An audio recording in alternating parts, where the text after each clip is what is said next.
all of you, and I request everyone to please be seated so we can start the events of the evening.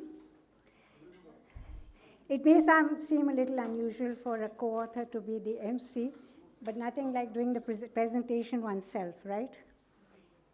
I will now request, could you check if there's anybody outside? And please ask them to come in. All in? Yeah. Okay. We're going to have a very unusual beginning for the evening. Usually with a book, we go straight into launching it and discussing it. But thanks to Dr. Patwardhan's initiative, we have a very interesting audio video, a dance performance, which conveys the meaning of genome to Om. So please join us, and I hope you'll enjoy it. Thank you. Could you please start the audio video?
अज्ञान घोर अंधियारा है।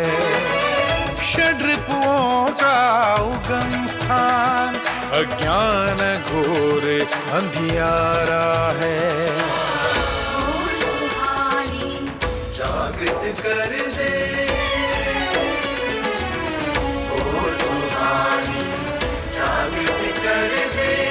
ज्ञान मार्ग उजियारा है, ज्ञान मार्ग उजियारा है, ज्ञान मार्ग उजियारा है, उजियारा है, उजियारा है।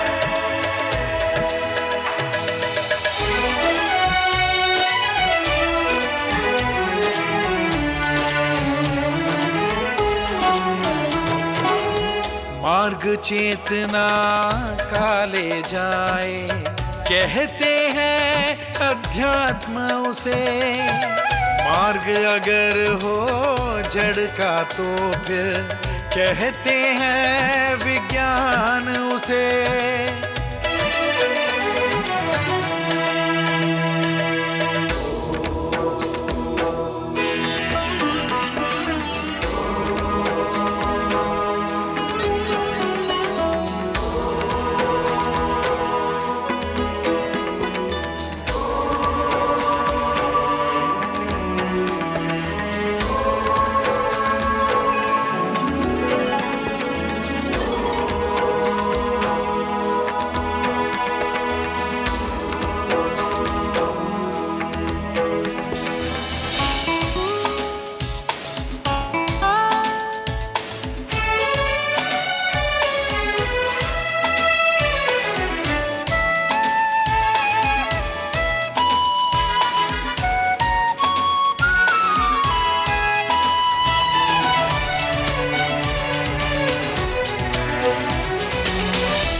चेतना काले जाए, कहते हैं अध्यात्म उसे। मार्ग अगर हो जड़ का तो फिर कहते हैं विज्ञान उसे। पर दोनों का गुंथन है, पर दोनों का गुंथन है, वो जुड़े हैं नित एक दूजे से। एक दूजे का सहारा है, ज्ञान मार्ग उजियारा है, ज्ञान मार्ग उजियारा है, ज्ञान मार्ग उजियारा है, उजियारा है, उजियारा है।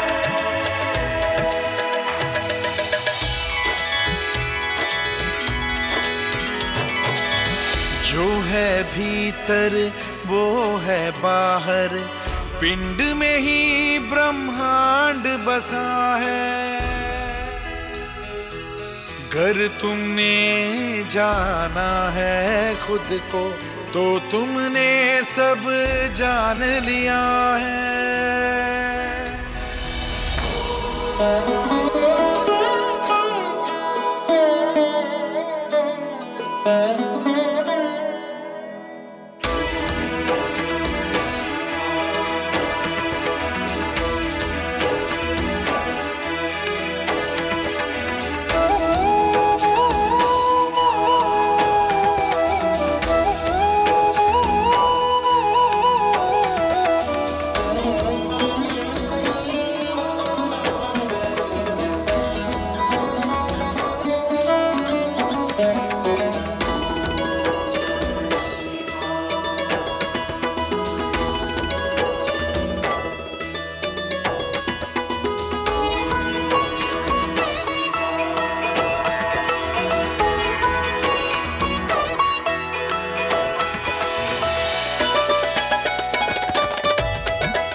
जो है भीतर वो है बाहर, पिंड में ही ब्रह्मांड बसा है।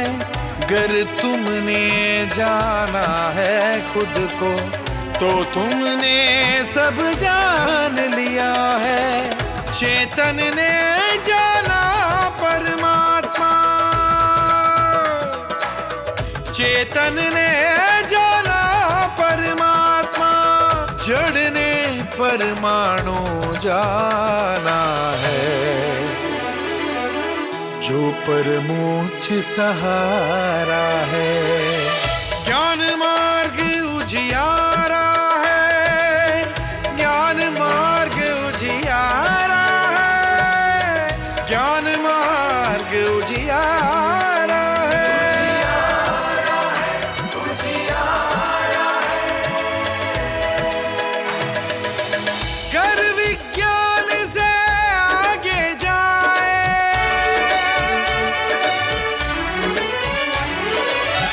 उतरे हम प्रज्ञान में। कर विज्ञान से आगे जाए, उतरे हम प्रज्ञान में। शक्ति को सहयोगी कर ले, शक्ति को सहयोगी कर ले, हम मानव कल्याण में, हम मानव कल्याण में। केवल अद्भुत नहीं, केवल अद्भुत नहीं, बड़ा सामर्थ्य बसा इस कुंजी में। ये संकल्प हमारा है, ये संकल्प हमारा है, ये संकल्प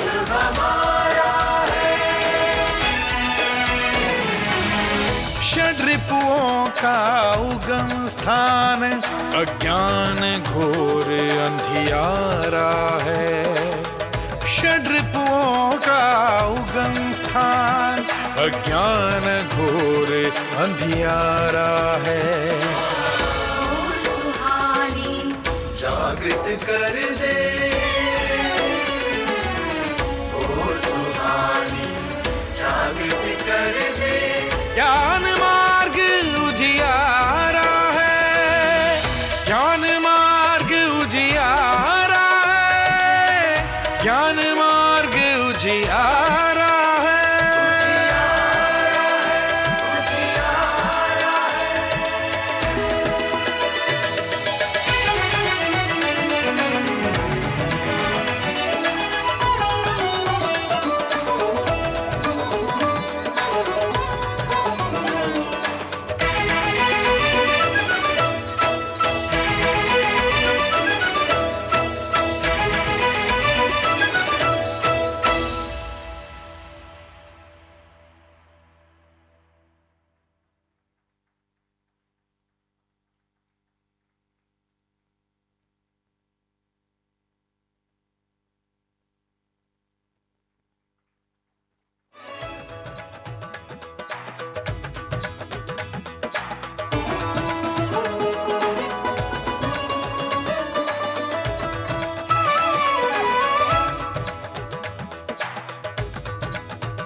We hope you enjoyed that.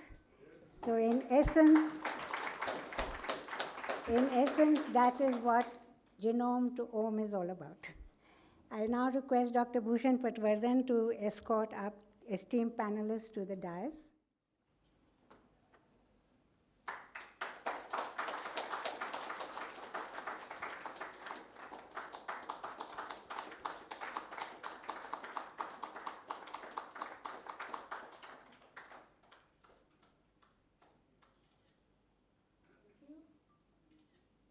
I request Dr. Bhushan Patwardhan to now please start the proceedings.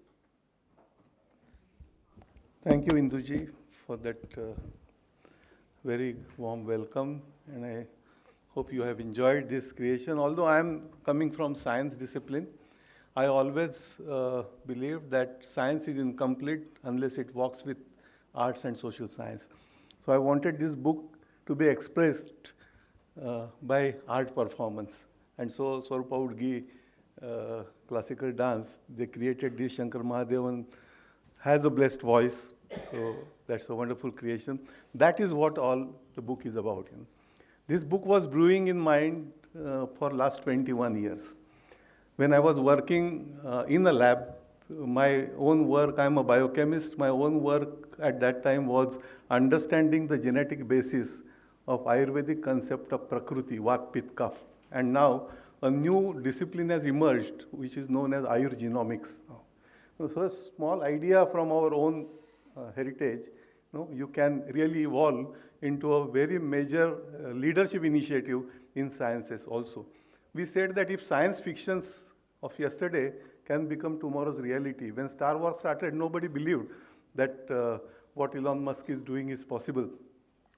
And there are several such examples. So we said that these are the ideas which scientists should take, and that was one of the intention of writing this book, that there are several hidden gems which can give new direction to science. And if you look at the development of science during last 2 decades, you will see that there are no major breakthroughs happening, be it medicine and be it excepting for AI, what you can see. And we have discussed all this in details in this book. While I was working in lab, I was also reading Upanishads, and there the synergy happened, The Ishavasya Upanishad aphorism, Om Purnamadah Purnamidam Purnat Purnamudachyate Purnasya Purnamadaya Purnamevaya Shishyate. And I said, this is the definition of genome, because this is complete, that is complete. When you deliver something from removed, what you remove is complete, what remains is complete, So it has capability to regain its originality. This is the uniqueness. And my wife Bhagyada is sitting here. Next day she was telling me, this is also true when baby is delivered, The wholeness, the connectedness, interconnectedness, our connectedness. This is what the completeness, So that was the first inspiration. Second inspiration, because I was working on science of Ayurveda, we knew Prakriti Purush Siddhant, So I said Pindi Brahmandi, macrocosm-microcosm relationship. This was the second. And as a science, I was observing the development of science. I realized that so far, by and large, I'm saying, science has worked more for our own ego, for our own greed, for our own comforts, and less for people or less for the planet. And that was the inspiration behind writing this book also. And this has been very well articulated in the report of European Environmental Agency, which says that late lessons from early warnings. And now we have already officially entered into Anthropocene, when the total mass of plastics and concretes or human-made mass has exceeded biomass. So where are we heading? So we have taken all such aspects, in this book, and you will see that we are connecting it with concepts coming from ancient knowledge system. Because we are from Bharat, our focus has been more on our knowledge systems, but we have not ignored other knowledge systems also. So you will see that glimpses coming from Greek, Roman, Chinese, and even ancient civilization like Mesopotamian civilization. So all this ultimately, when we say meta-science, evolving journey of science, modern science to meta-science, we mean that if we talk about information and knowledge merely, we, as authors, we categorize that as Jnana. Then there is Vigyan, which is Vishesha Gyan, which is modern science. But is it enough? Because modern science believes on empirical evidence. What I can measure, I say it is agreed or it is true. But there are several things which we cannot measure. Anubhuti and Anubhav, these are two different subtle experiences, And these things you will find the concept of samskara. What does it mean? Now epigenetic science is emerging. Is there any role to play in this? What are they and how they impact us? So all this, taking science or cutting edge science as a reference, we have taken the mostly Upanishadic wisdom or Gita. These are four important references we have taken: Upanishad, Gita, Patanjali Yoga Sutra, and Swami Vivekananda's literature. These are the main resources, but there are several other resources you will see that we have referred in this book. I will not talk much about it, but as I told you, this was brewing in mind for 21 years, but during last 1 year, when Induji came in, it got, and I tried this earlier with 3 different people of different background, different authors, co-authors, but this was not somehow working. But we are happy now, this book, we could complete it together. And the publisher also, Blue One Ink, did a remarkable job in completing it in a very, very short time. We have a distinguished panelist today, coming from diverse disciplines. There are engineers, there are social scientists, there are agricultural scientists, and there are medical scientists also. And these faces and these names are known to all of you. They have done in their own career, in their own profession, the highest possible contribution to the education, research, and knowledge systems, I would say. I also would like to end by saying that finally, as we move into the, or as we have moved actually in the Anthropocene, we feel that there is a need to take a pause, to look back, that what exactly we are doing. And these reflections, these Mahavakyas, who am I? Why I am here? What is the purpose of life? You will find that these reflections of all these Mahavakyas or Mahaprashnas coming from our own systems, because our system has been based on question and answers. The whole dialogue, the whole discussion, you will find reflections of all that in this book. I'm sure there will be some deficiencies, and it's an evolving journey, not only from modern science to meta science, but for the book, for authors also, it's an evolving journey, and we hope you will enjoy reading this book.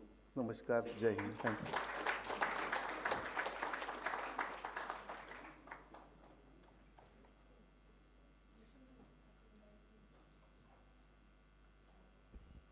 Okay, so thank you, Induja. I will so panel discussion, the framework we will look at is we have panelists, and first round of panelists will give highlights of their own. And I must apologize that they had a very little time in hand. Hardly 2 days, or for some, hardly 1 day they could get, because book was just fresh coming from the publisher.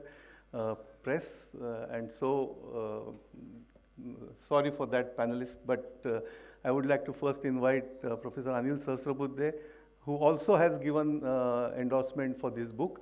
This book has received 26 endorsements, starting from Dr. Kasturi Rangan and forward has been given by Dr. Mashelkar and my mentor, Dr. Gururaj Mutalik, who at 95, still working, first professor of medicine, retired as WHO director from New York office at the age of 95. And he practices actually all that what we have been writing on the book. And same is with Dr. Anil Sahasrabudhe, professor of basically engineering. He was also chairman of AICTE. Then he was also chairman currently of executive committee of NAC, and he drives the whole technology initiative for Ministry of Education. Professor Anil Sahasrabudhe. Yeah.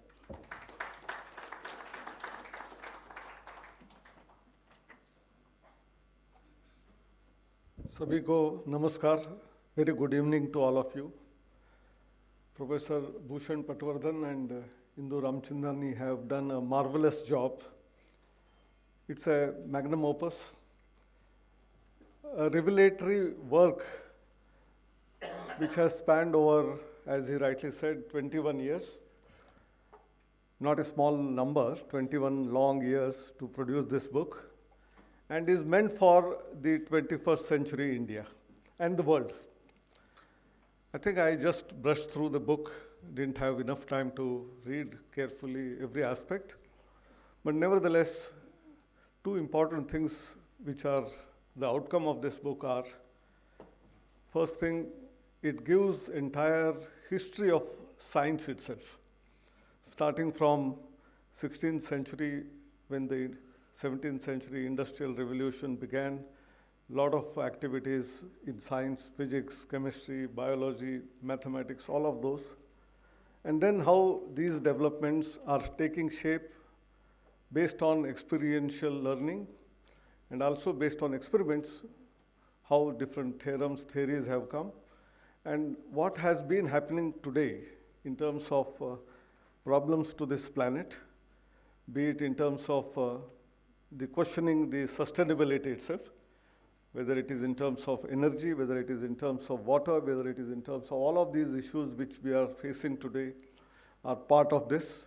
Although there are lots of benefits which have been given through the science for whether it is mobile connectivity, whether it is internet, whether today we talk about artificial intelligence, nanotechnology, biotech, he has covered entire gamut of that. And the most important part is that of cosmology. From small place, that is the book title itself is Genome, which is at the micro nano level, to the entire cosmos, which covers the entire universe, different galaxies, stars, how do they take birth, how do they die, all of that is covered in one nutshell. But at the same time, the second aspect is more important. The title itself says Genome to Om, though we are moving in a journey towards Om. But I felt when reading it, actually we started with Om, the Big Bang theory. The sound which emanated that time was also Om. And from there, we started life on the planet. How did it start happening? To all the developments which have taken place created a problem to the entire humankind, mankind, and therefore the solution also lies in going back in cycles from Om to the genome we have come, and again from genome we have to go back to Om, and that is the real solution that is available for us to delve with. While saying so, therefore, the entire Indian knowledge system becomes very relevant and important to understand the consciousness, the Om part of it, and therefore we have to lead our life from the modern technology, science. We must enjoy these benefits, continue to have research in those areas, but at the same time, look inwards in terms of Atman, and therefore in our scriptures, we all talk about both body, mind, intellect, and finally the Atman. That is the most important part. And therefore, this book revolves around all of those issues. Congratulations for both of you for bringing out such a fantastic volume. And I would like to touch one small thing, which in AICT we realized, and therefore we started a program called Universal Human Values Program, a 3-week student induction program.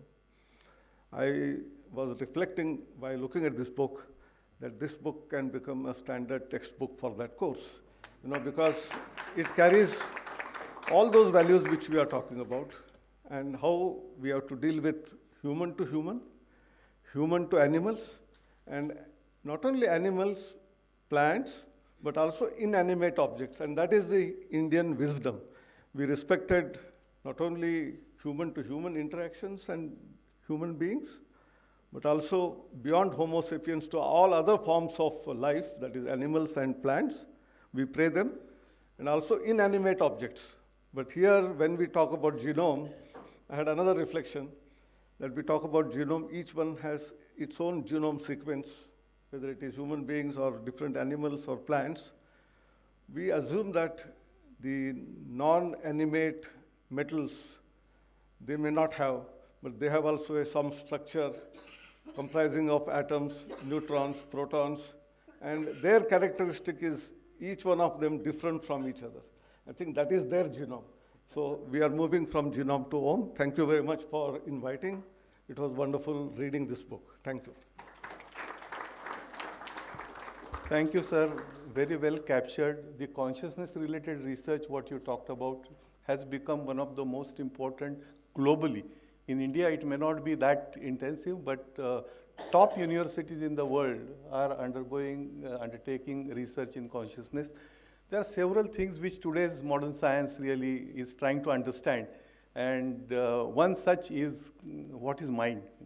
And you will find one full chapter on what is mind, what is knowing, what is thinking, all these. And when this book was coming up, I spent with my friend Alex Sankey, who comes from a Lord family at Cambridge University, and we had long interaction with Professor Brian Josephson, and we discussed this idea of this book. Brian Josephson, those who know, he's a Nobel laureate in physics, currently working on mind-matter unification. His project is on mind-matter unification. And basically, what he is trying to do, what is the origin of thoughts? So all this you will find in this book we have tried to capture. So from engineer's thoughts, now let me move to the next panelist. Next panelist is Professor B.N. Gangadharan. Professor Gangadhar comes from a mental health background. He was director of NIMHANS, which is institution of eminence in India. And after retiring from NIMHANS, currently he is chairing National Medical Commission with a big responsibility. Today he could hardly come because of several meetings he had. Thank you, sir, for coming. Over to you.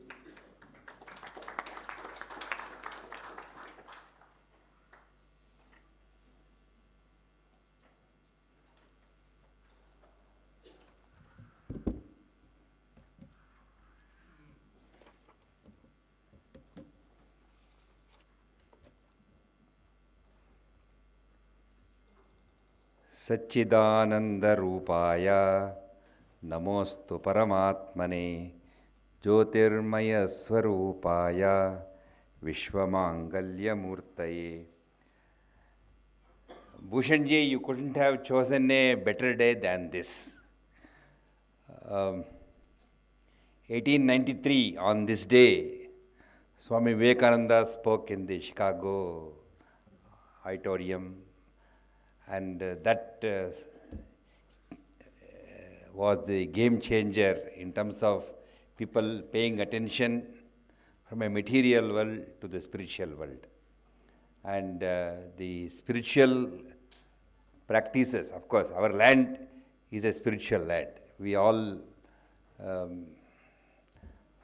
our first thoughts that get into us is the spirituality. And of course, for various reasons, we evolve into a different world altogether. But the life starts with that spirituality. And spiritual thoughts to be investigated from those modern scientific world at that time they had when Swamiji spoke in the Chicago Sammelan has now come to a reality.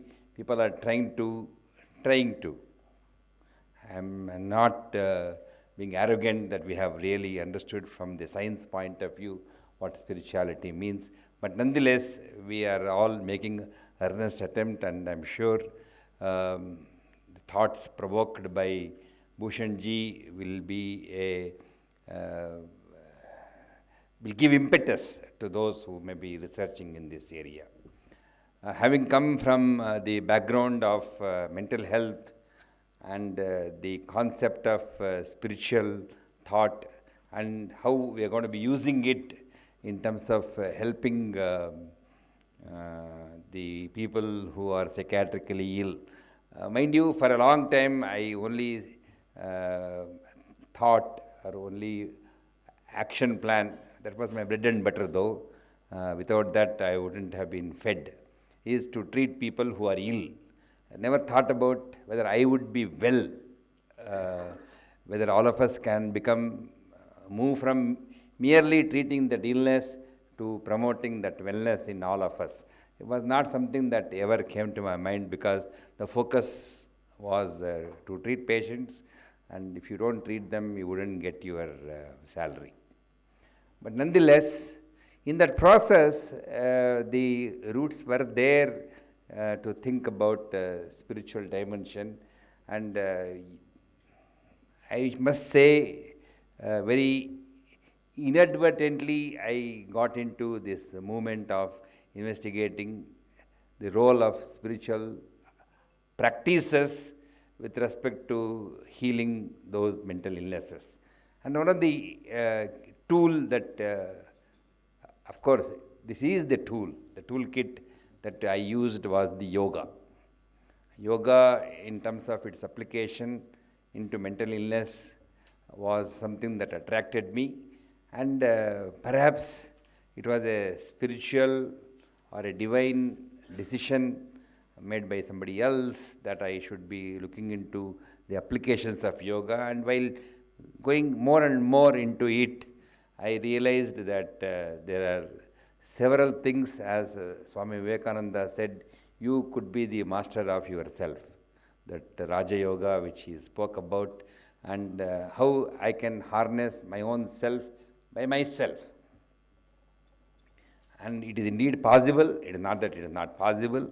And today, in the last 40, 50 years of research into those spiritual practices, for example, the yoga itself, people are able to demonstrate several things.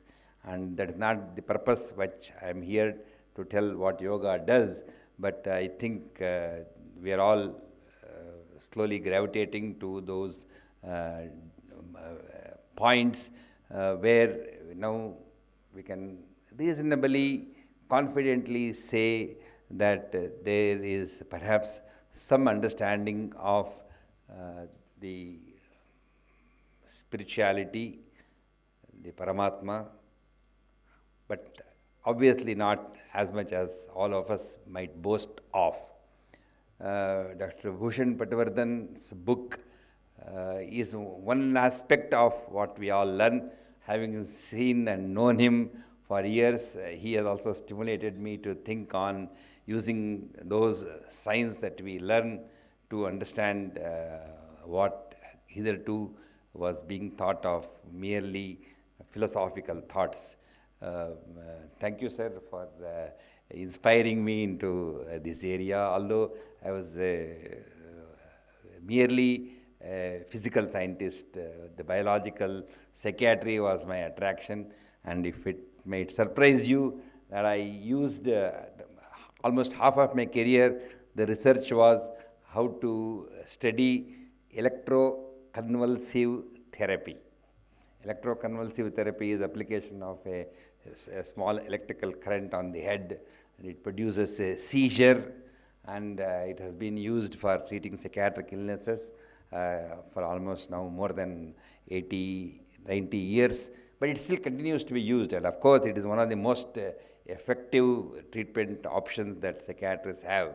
Although they have been trying to develop better than that in terms of drugs, etc., etc., for some reason or other, a proportion of people will not get better with medicines, and they are using electroconvulsive therapy. And for more than 20 years, I researched with that what we call as an exogenous agent to get the mind corrected. And yoga now becomes an endogenous agent. I'll give you just one example before I conclude, or perhaps two examples, is that a condition called as schizophrenia. It's a illness which goes on and on and on from young age, and this person starts losing connectivity with the family members, and he or she, whoever it is, affected, becomes emotionless and amotivated, hardly speaks, and it goes on. And one of the treatments amongst the many which have failed, was a spray of oxytocin. Oxytocin spray is supposed to improve the social cognition. Now, we were also researching in the same time the practice of yoga in the schizophrenia patients. And schizophrenia patients got better with respect to what we call as the social cognition. Persons are able to connect with each other better, and like the mother who saw her son get better, what she told me was, the doctor, you gave back my son. And this was after about a couple of years of treatment with antipsychotic drugs. He had reached a level much, much better than what we all expected. But after introducing yoga, that son she got back. Till now, that person she had gotten back, who was not so disturbed, mentally ill. But after the yoga practices, she said, you gave back my son. Now he emotes with me, he sits with me. On my birthday, he brought the same color of sari, which his father used to remember and bring for me, etc., etc. So this change happened, and mind you, in these people, the oxytocin levels went up by 2 folds or 3 folds. So in other words, what would be exogenous spray had been changed into an autogenous correction by yoga. This is one example. Second example I would say is in the same group of schizophrenia patients, whom we see that the connectivity in the brain is disturbed. There are so many connectivity circuits that are there in the brain. Today, of course, modern gadgets can measure, and gave yoga to these people. Like I said, all these changes did happen. He became much more communicative, his social cognition got better. And what was important is the coherence between each of those connecting points got remarkably better. So what we call as samyoga yoga ityukto jivatma paramatmanaha. Yoga is a process of blending my personal consciousness, my personal atma to that paramatma, this cosmic consciousness. Connectedness would happen with that cosmic soul. And yoga was producing that connectedness within the brain circuits. And also that connectedness with family members started happening. Forget that ultimate transcendence and realization of connection to that Bhagavanta or Bhagavan or cosmic consciousness. But it should start showing up. I should start connecting with neighboring Atmas and before I start off Paramatma. So this started happening, and then there was a corollary which we were able to demonstrate in the brain, connectedness across different points of the brain started happening.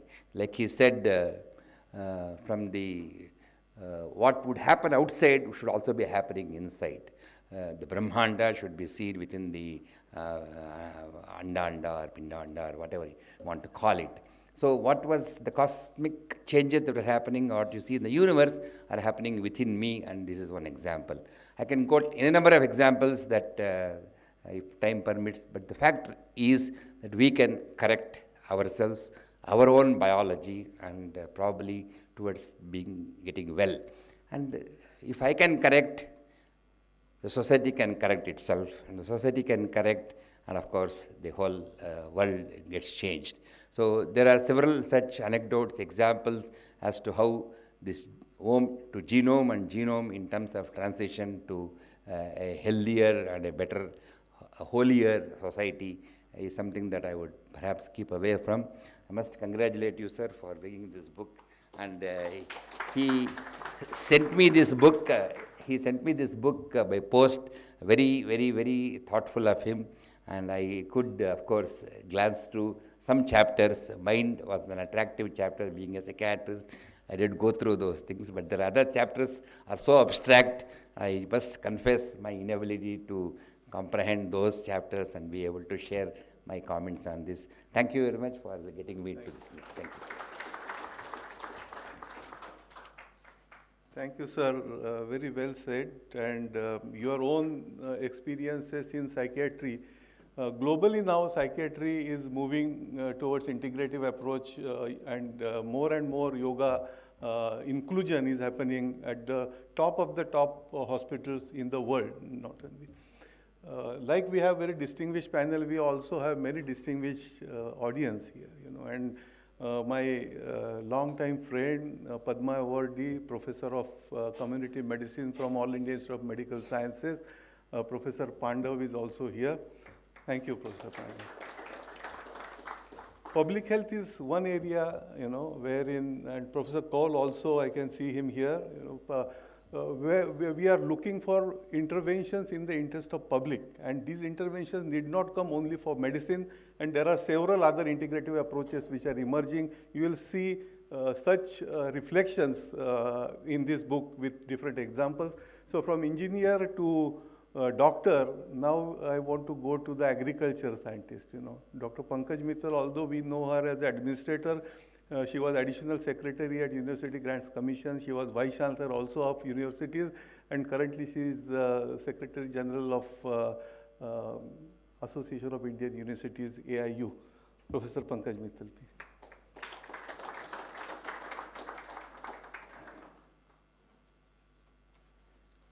A very good evening to all of you.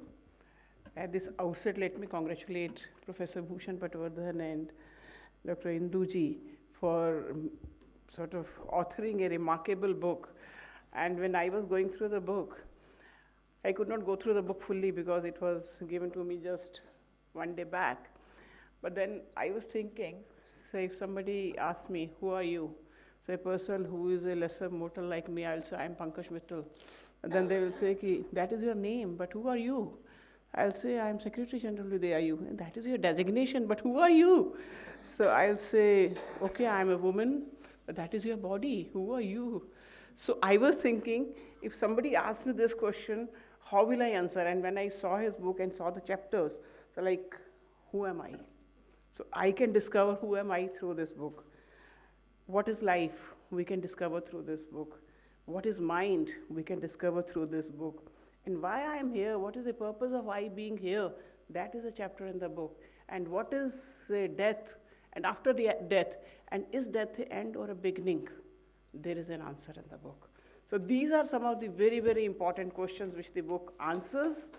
And when I saw this dance and drama sequence, for the first time I could realize that the essence of a book which is written in 9 chapters. 9 chapters also, I don't know whether, sir, it is a coincidence that 9 chapters and 9 months of from genome to a full baby. So it's 9 chapters, the book is there. And the essence which came out in the song and the dance and drama which was shown, I mean, the special that word that Gyan Marg Ujiyara hai. So I was really so happy to see that, and the innovative mind with which Sir works. I have met him for the first time when he came as vice chairman of UGC, and I was working there as additional secretary. Since then, we have been in touch, and I have always been so inspired by him. I consider him as my mentor. So really, really, sir, very good. So I was thinking that the book is from, what is this book? This is from something from tangible to intangible. This is from, say, what do I say?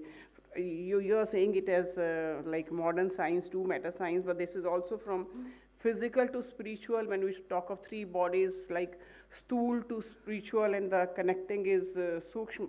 Is it that, or is it a Panchkosh Yatra from Anmay Kosh to the Anandmay Kosh? So it is too much of it. So when you go through the book, you will, I think, rediscover yourself. So this book is a rediscovery or a discovery of self, which I think I will certainly go through the book, and I will try to discover myself, that who am I? So if you want to know who are you, please go through the book. Thank you, sir. Thank you very much. Thank you, Professor Mittal. In such a short words, you described that so well. Thank you very much. And as she said, that this book actually tries to rediscover yourself. You know, we also, while we were writing, we also have been trying to rediscover ourselves. And as I said, this is evolving journey. This is continuing. You know, so there is connectedness, continuity. So from, again, engineering to medicine to agriculture, we are going back to engineering now. You know, we have another distinguished engineer who probably has raised from assistant professor to the highest position of president of South Asian University. Practically, he has gone through each and every stage of academic journey. To the excellence chairman of NBA, not only vice chancellor, but currently leading one of the top universities of the Asia, you know, South Asian universities, Professor K.K. Agarwal.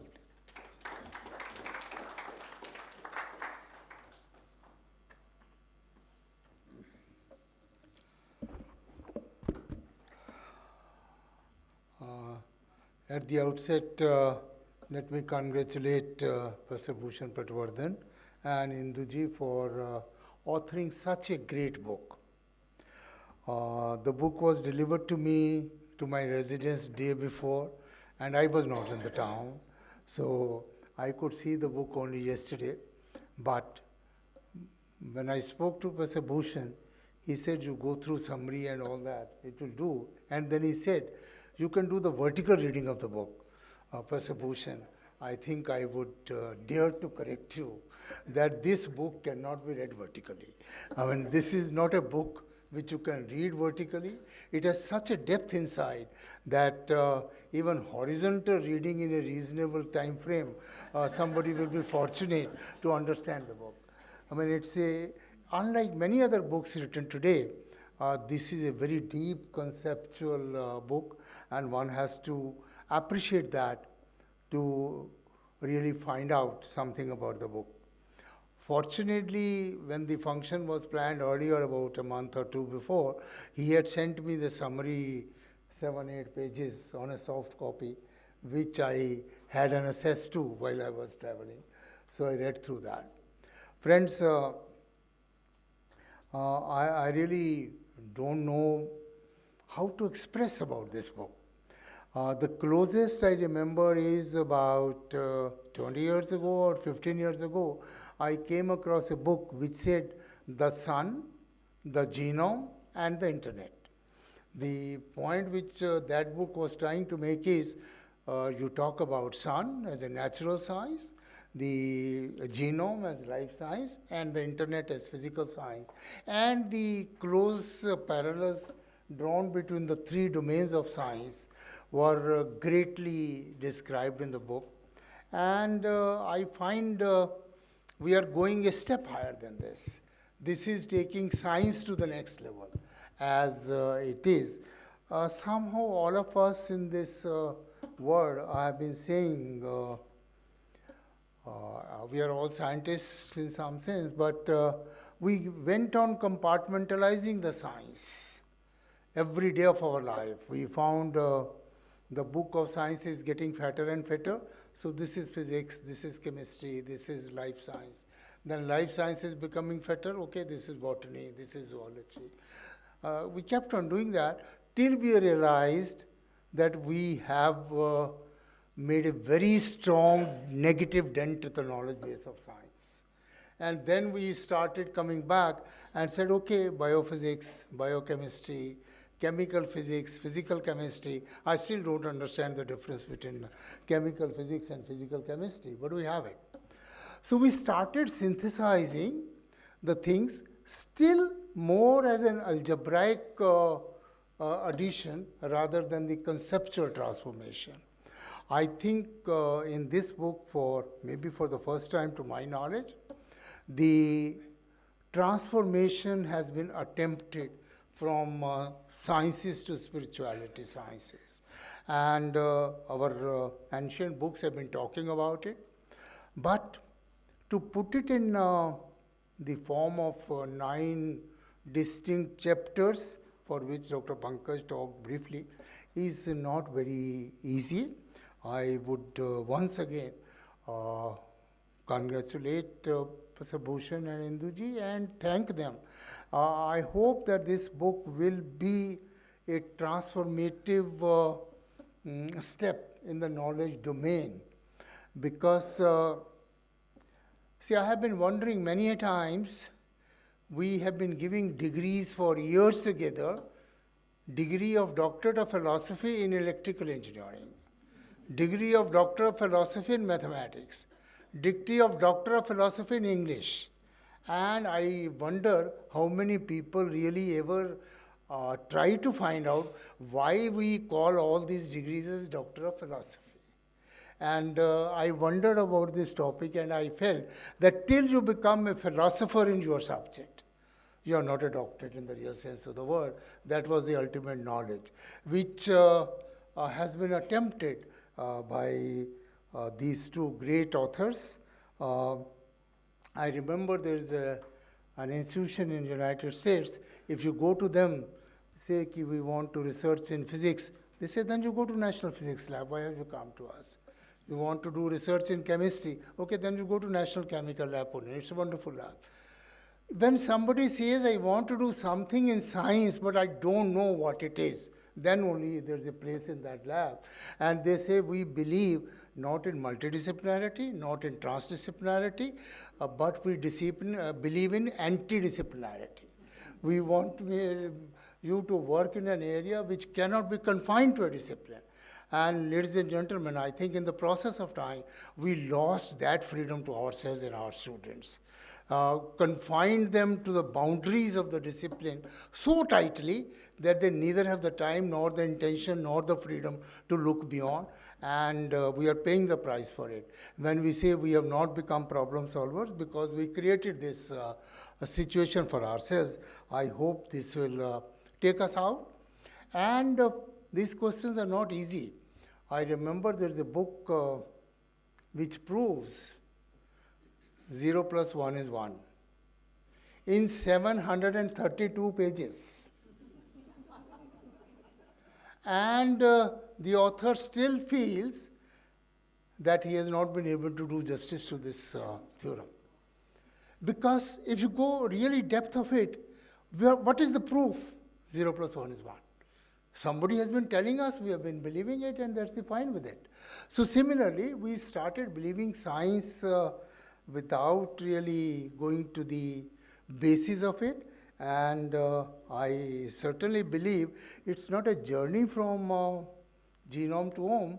It's probably ohm is a superset and genome is a subset which is taken out of that superset.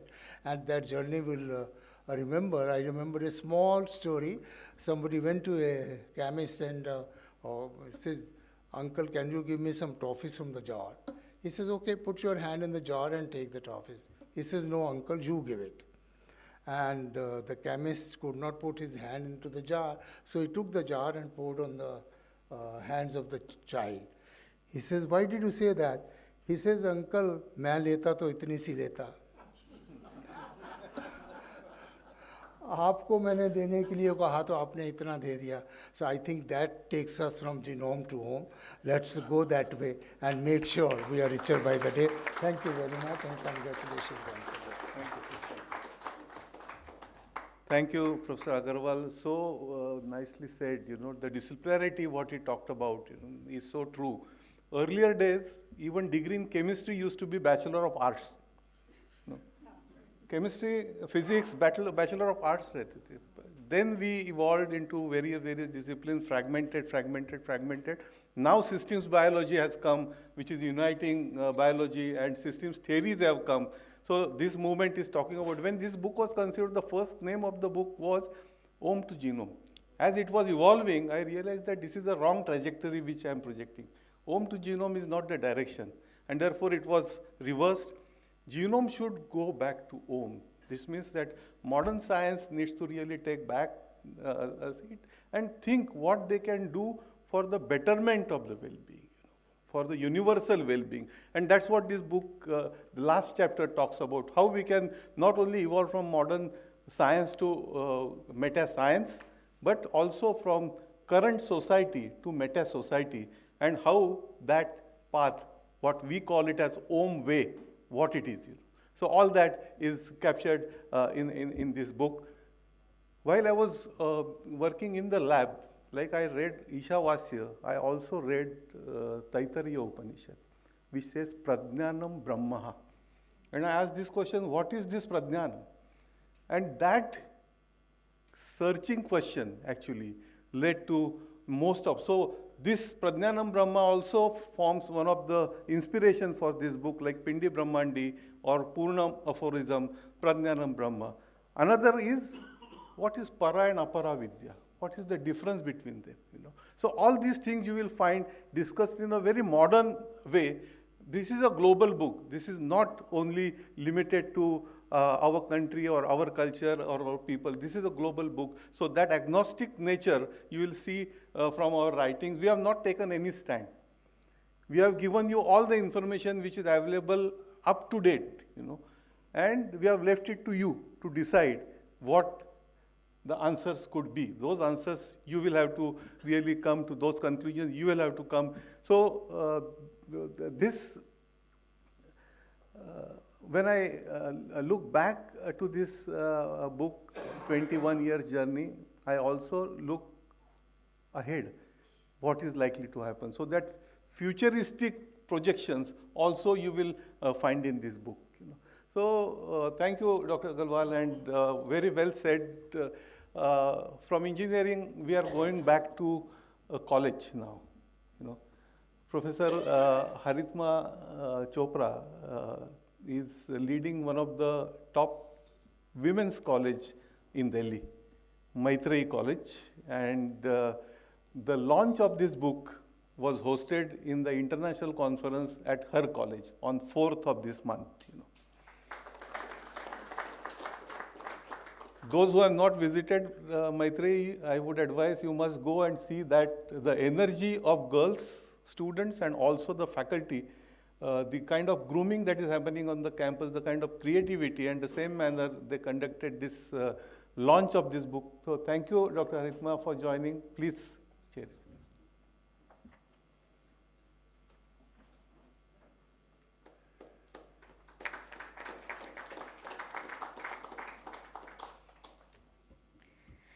A very good evening to one and all present here.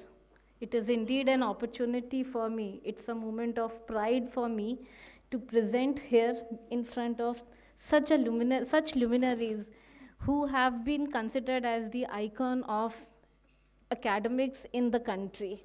And you all are here, and in your presence, this is for the first time that I am part of such an august gathering where I would be presenting what I have thought about this book and how I take this book.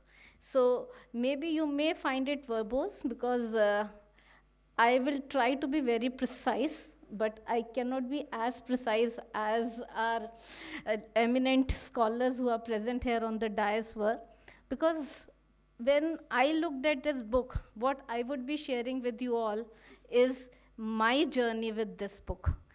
When I spoke with Bhushan Patwardhan ji, and he proposed that we can have this book launch, and maybe because you all got this book a day or two before only, but I was fortunate enough to get this book 1 week in advance because the college was hosting the inauguration on 4th of the September, so we got that book. And since then, you believe me that since then, I have been reading this book. Yesterday night, I was awake till 4 o'clock in the morning, just reading this book again and again, and just thinking about how to present this in front of you all. And because you all have not purchased this book, first time when I received this book in my college, just look at this book. This book with black in color, it appears to be very bulky and heavy. So when I just held this book in my hand, I realized that this book is very light. So I was wondering why it is so.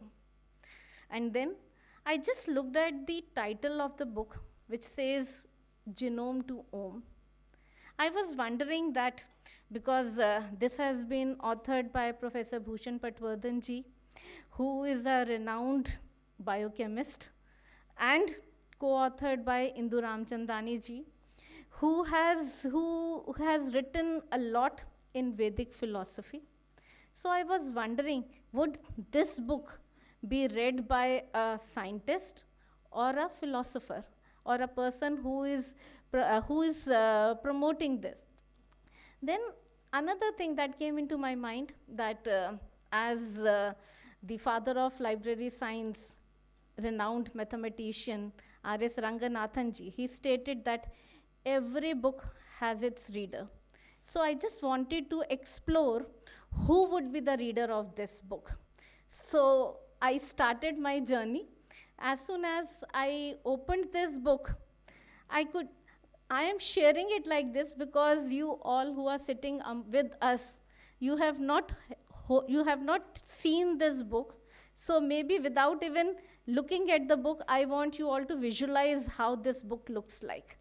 So when I just looked at the book, opened the first page, I saw around 25 appreciations, where sir has it is very nicely written that for detailed advanced appreciation, visit the website. So it was just a gist of everything. And when I was just going through who all have written this, I realized that it is not only confined to people from one domain.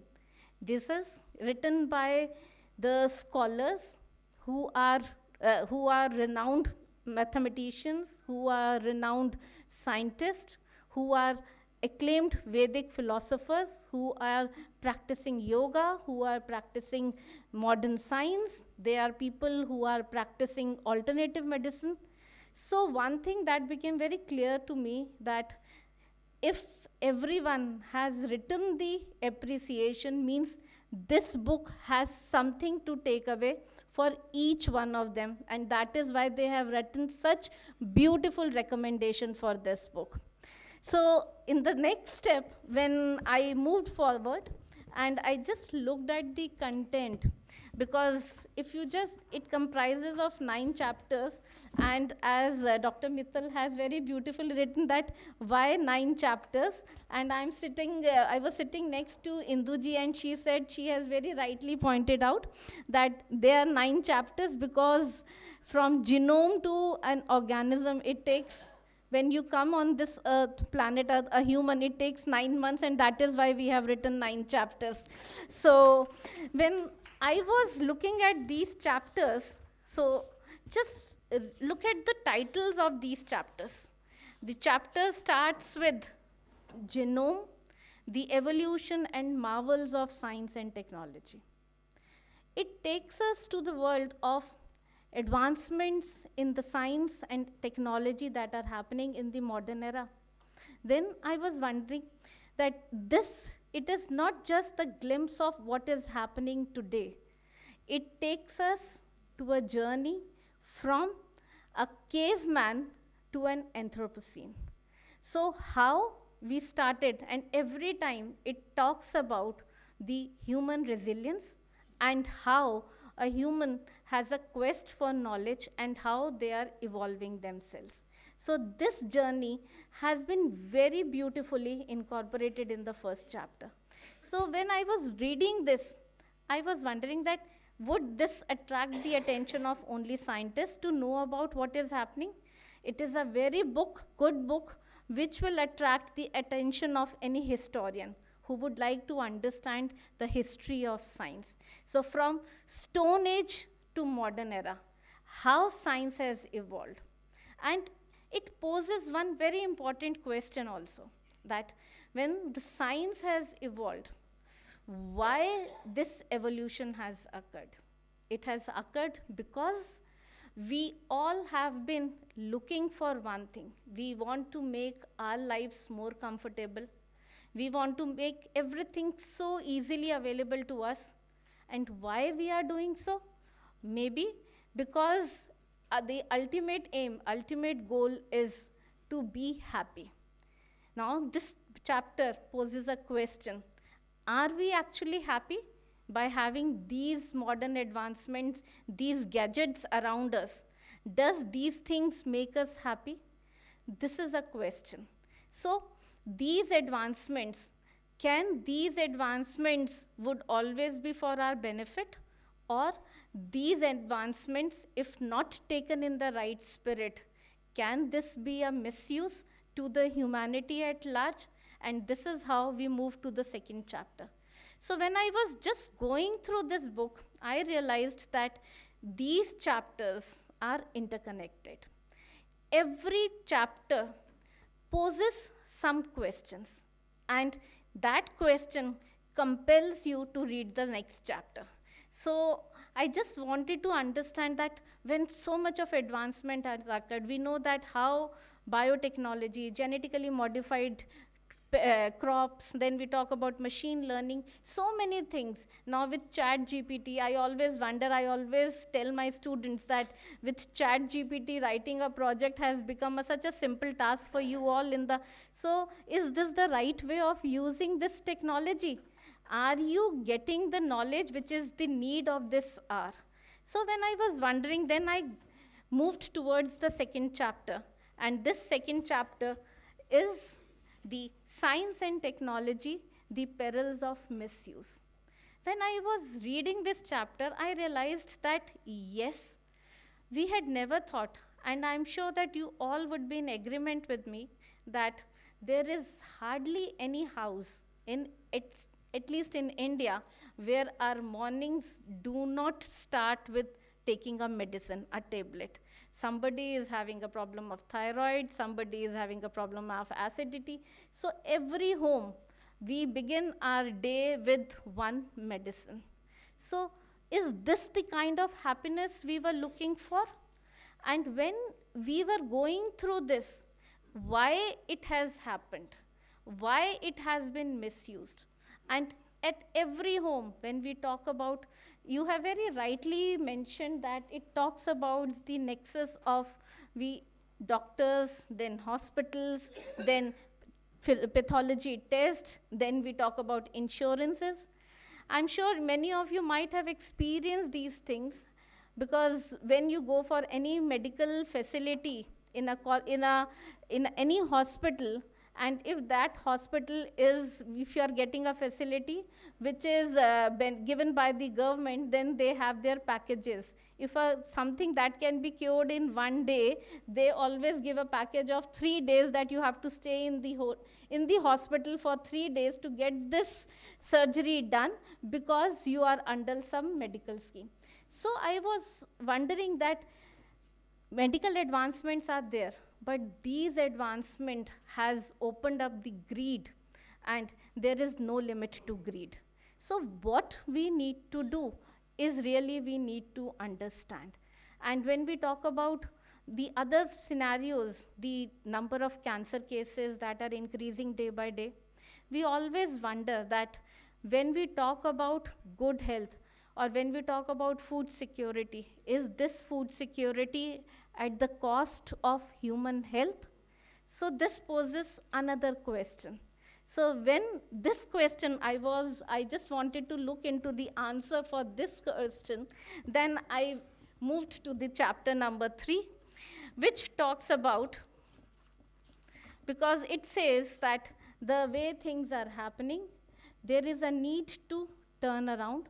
We need to understand the basics. And when we talk about the basics of life, we need to understand the origin of the cosmos and life.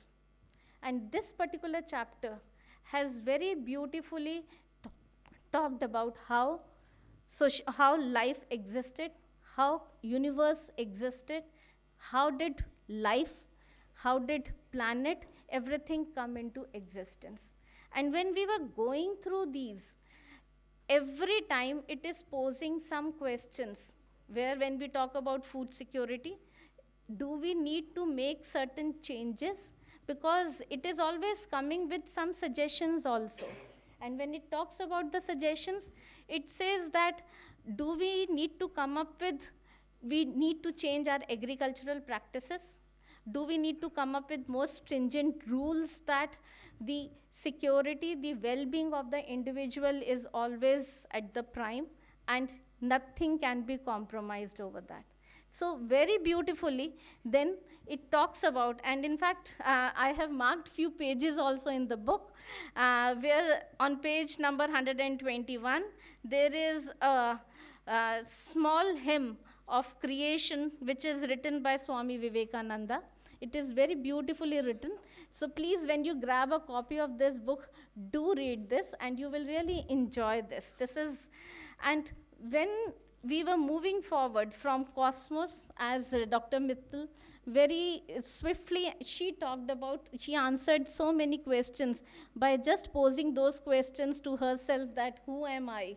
She could answer, she could deal with all these chapters where it talks about what is mind, from thinking to knowing. Because when we talk about where we are standing today, do we want to be in this state forever? Is this our steady state? We will not change. And if we want to change, what we need to do is to be understood. And this journey is very well comprehended in this particular book.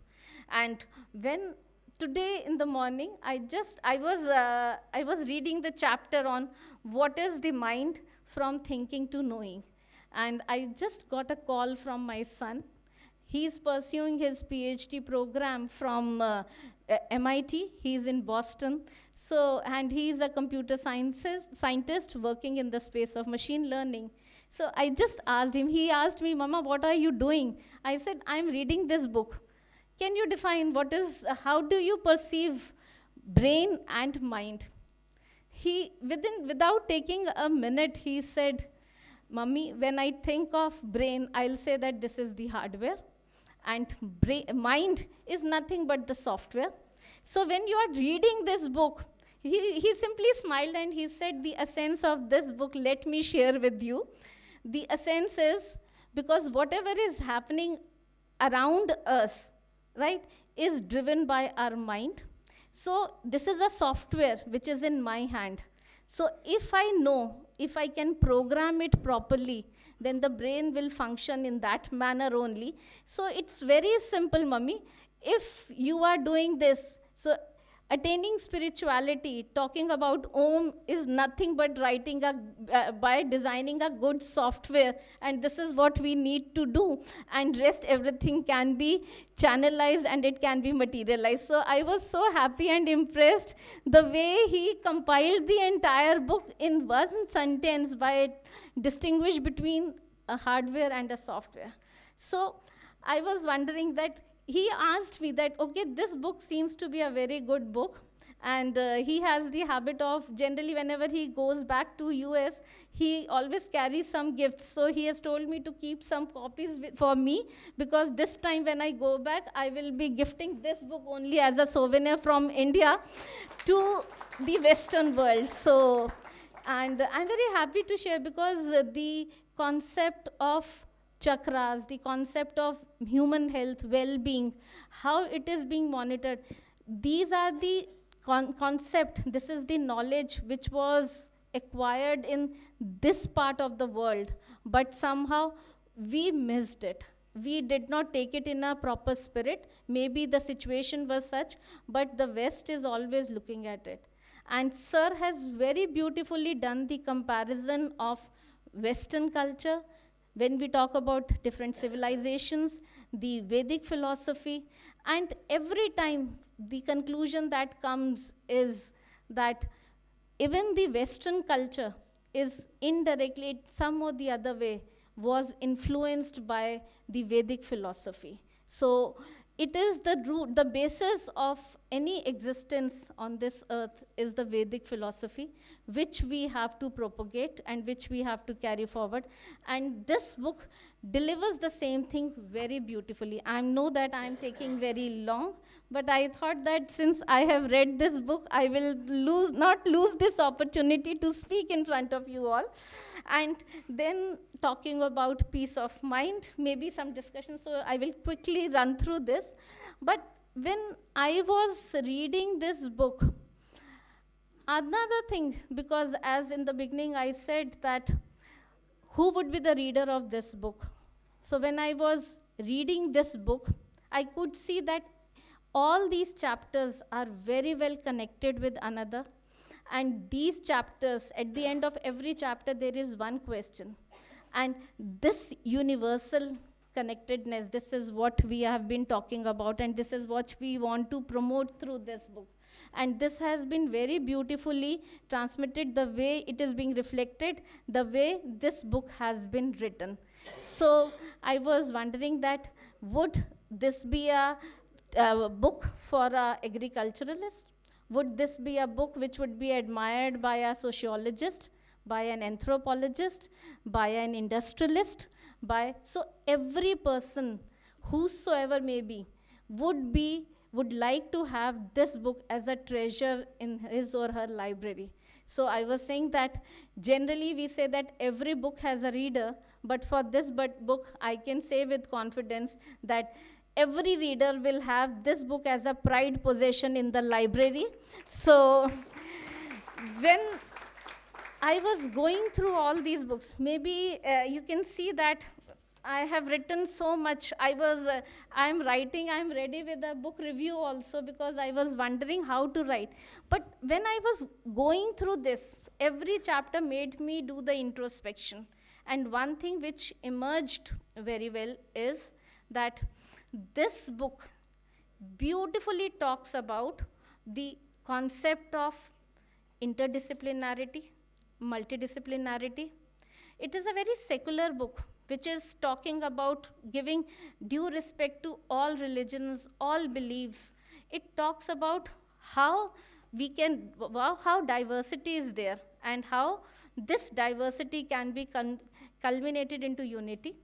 When we have these concepts, and these ideologies are nothing but the ideologies or the thought processes that are advocated through the national education policy, which has been launched by in the country in 2020. So in our academic institution, a lot of work has been done. We are continuously doing work to make the students understand that how can you move ahead by keeping yourself grounded in the ethics of Indian wisdom. And this book is a very simple answer to all our queries. So I'm sure that the students, if they get the opportunity, maybe this book sometimes becomes abstract. The student may not be able to read it in one go. So I have advocated all my faculty members, few of them are present here also with us today, that please read this book and try to imbibe the essence of this book in your lectures. And when you are teaching in the class, the students unknowingly will absorb these. And when we talk about, because when we talk about Vision 2047, having India as a developed nation, it is very important that the youth of today gets the learning which is required for the transformation of this modern science to meta science, and thus resulting in the formation of a meta society. And this is nothing but Om. So this is how we live. So thank you so much for you all for your patient hearing. I know I have taken long. Thank you. Although you have taken long time, but we thought that we should not stop you because you were talking so passionately, and ultimately the passion which drives all of us. So thank you very much for kind words, and I'm happy that your faculty also enjoyed that, and taking that to students is something very, very important. We are coming to the end. I would like to hand over back to Induji. Thank you very much, all the panelists. We'll go for some. We have created a small memento for all of you. That also captures Genome 2. Now I'm very worried. I'm exceedingly worried because the book has been so beautifully analyzed, you may not want to read it. You'll say, we know everything about the book, so why should we read it or why should we buy it? But anyway, I also have a few confessions to make. First, I'm not a scientist. By any stretch of imagination, I'm not a scientist. In fact, I've read more science in the last 18 months when I was working with Dr. Patwardhan than I read even in school. Second, I'm not a scholar, not at all. If anything, I am a student. And I've been a student for 44 years. That's a very bad record. But I've been a student of Vedanta for 44 years. And that is all that I can talk about. That's all that I can feel. And that, I think, is what brought Bhushanji and me together. Although in my preface, I have said my getting involved with this book was chance, but actually, I don't believe in chance. I believe that there's an universal network and we are all connected. I was being interviewed by the University Grants Commission some years ago to do some editing work for them. I was supposed to meet the chairman. That particular day, the chairman was busy, and I was told, meet the vice chairman, who was Dr. Bhushan Patwardhan. And when we met, we didn't talk about anything, but we suddenly got onto the subject of the Upanishads, and we realized we had a very common interest. After that, Dr. Patwardhan moved on to Pune, and it was in February of 2023. I'd gone to Pune to meet family, and I just thought, I said, Dr. Patwardhan is here, let me go meet him. And I met him, and we were talking, and he said, you know, I have had this book in my mind for the last 20 years, and he described the book. And will you have a look at it? We've written a few chapters. I said, sure. As he's walking me down, suddenly he says, Induji, will you co-author this book with me? I almost jumped out of my skin, because it was such a fascinating subject. So I said, of course, I'd love to co-author with you. And since then, our journey has evolved. It really has been an evolving journey. We discussed, we changed things, we shifted things around, we wrote, we rewrote, and it's been ongoing till we came to, okay, we've done all this. We've written about science, we've written about the perils of science, and that's when he said, stop. We need to go back. We need to step back. And as Haritnaji pointed out, we had to go to the beginning. How did it all start? And then when we talk about how it starts, then we wonder why we are here and what is our role in this whole thing. And that is the evolving journey that we developed. Till we came to the conclusion and we realized that you cannot conclude this journey. There is no conclusion. With every answer, we found a new question. And with every question, when we tried to seek the answer in the next chapter, we found more questions. So life is all questions. Life is all study. Life is evolution. How can you conclude it? So that is how we have ended the book, with a hope that unity in diversity is possible, with the hope that where we are today, at the brink of mass extinction, there is a hope for us to step back as humanity, get together, and look for the betterment of life. I would like to thank all of you for contributing so much time and energy and being with us today. I would like to thank all of you for coming here and joining us. And